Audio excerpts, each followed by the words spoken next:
மகா கந்தசஷ்டி விரதத்தை அனுஷ்டிக்கக்கூடிய நபர்கள் கட்டாயமாக பின்பற்ற வேண்டிய வழிமுறைகள் என்ன அப்படின்னு பார்த்தீங்கன்னா, முருகனுடைய திருவுருவப் படத்திற்கு தினமும் மலர்களால் அர்ச்சிக்கணும்.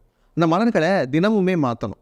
அதுவும் ஒரு சில பேர் என்ன பண்ணுவாங்க அப்படின்னா, காலை மாலை 2 வேளைகளிலும் பூஜை பண்ணுவாங்க. அதுதான் சரியான முறை. காலையில் மட்டும் பண்ணுறோம், மாலையில் பண்ண முடியலைங்க அப்படின்னு சொன்னால் அது கிடையாது. இந்த 6 நாட்களும் திருக்கல்யாணத்துக்கு அன்னைக்கு மட்டும்தான் காலையோட விரதத்தை நம்ம நிறைவு செய்கிறோம். ஆனால் மீதி இருக்கக்கூடிய 6 நாட்களிலும் கண்டிப்பாக காலை மாலை 2 வேளையிலும் குளித்துவிட்டு முருகனை வழிபாடு செய்யணும். அதில் இன்னொரு விஷயம் என்ன அப்படின்னா, மலர்கள் பொறுத்தளவுக்கு சிவப்பு நிறத்தில் இருக்கக்கூடிய மலர்களால் அர்ச்சனை செய்யலாம்.